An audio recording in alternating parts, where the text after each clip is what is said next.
Mummy जी, ननद रानी को आत्मनिर्भर ज़रूर बनाना, क्या पता उसे भी तेज सांस मिले।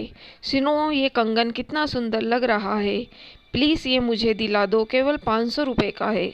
दुकान पर कुंदन जड़ा एक कंगन देखकर नैना बोली, रुको मम्मी से पैसे लेकर आता हूँ, कहकर रज्जत वहाँ से चला गया। नैना की शादी को अभी 3 महीने ही हुए थे और वो अपने ससुराल वालों के साथ जयपुर घूमने गई थी। वहीं उसे 1 लाख का कंगन, जिस पर लाख के साथ कुंदन का भी काम किया था, बहुत पसंद आया और अपने पति से वो खरीदने के लिए बोली।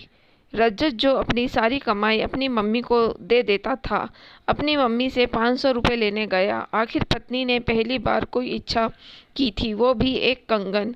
रज्जत के पैसे मांगते ही सपना जी जोर से बोली, क्या कहा? 500 रुपये का कंगन? तुम्हारा दिमाग खराब है क्या? कोई पैसे नहीं है मेरे पास, महारानी को 500 रुपये का कंगन चाहिए। अरे अगर उसे 500 रुपये का कंगन दिलवाऊंगी तो तेरे भाई बहन को क्या दिलवाऊंगी? तू समझा कर बेटा, इतना खर्चा हो रहा है, कह दे फिर कभी दिला दूंगा। माँ की बात सुनकर रज्जत की आगे कुछ बोलने की हिम्मत नहीं हुई। वो नैना के पास गया और बोला, नैना, मैं तुम्हारे लिए ऐसा कंगन बाद में ला दूंगा। रज्जत की बात सुनकर नैना को बहुत दुख हुआ। रज्जत, मैंने एक आर्टिफिशियल कंगन मांगा था, कोई सोने का कंगन नहीं, जिसे मना कर दिया। ये अच्छी बात नहीं। रज्जत का सिर शर्म से झुका था।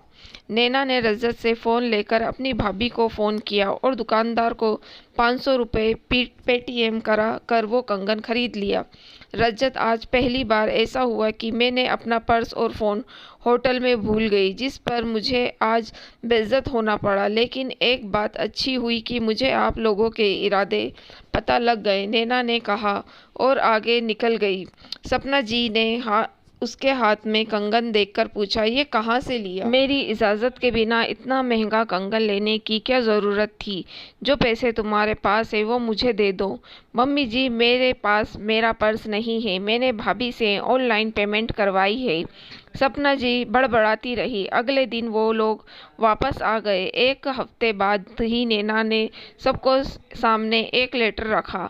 बहू, ये क्या बदतमीज़ी है? मम्मी जी, ये बदतमीज़ी नहीं, लेटर है मेरी नौकरी का। मैंने एक स्कूल में आवेदन किया था, मेरी नौकरी लग गई है, कल से मुझे स्कूल जाना है। तुमने किससे पूछकर नौकरी करने का लिए सोचा? हमारे घर की औरतें नौकरी नहीं करती, चुपचाप अंदर जाकर बैठो। मम्मी जी, औरत नौकरी नहीं करती, लेकिन अपने लिए एक चीज़ भी खरीदने के लिए उसे दूसरों का मुंह देखना पड़े, वो सही है?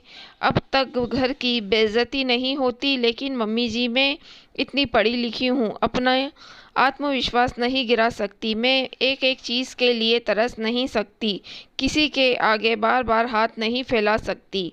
अब मैं आत्मनिर्भर हूँ और अपना खर्चा खुद उठा सकती हूँ।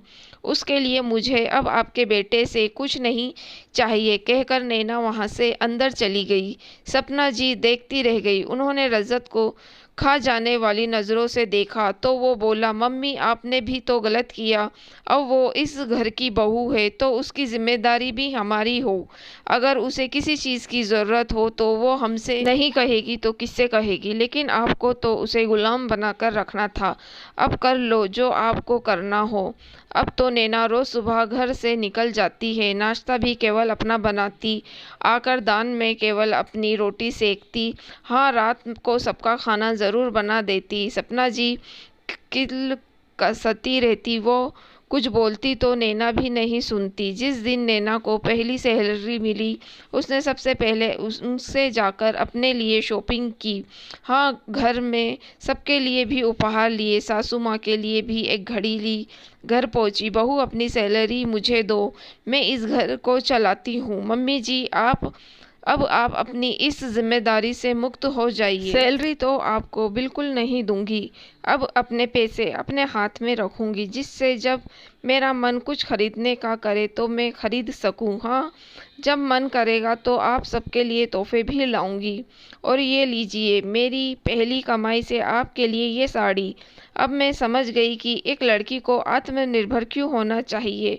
और हाँ, आपको एक सलाह ज़रूर दूंगी, ननद रानी को आत्मनिर्भर ज़रूर बनाना, क्या पता उसे भी आप जैसी तेज सांस मिले। मेरी नसीहत को गांठ बांधकर लीजिएगा। नैना सबके उपहार उनके हाथों में देकर अंदर चली गई और अपना सपना जी उसे देखती ही रह गई।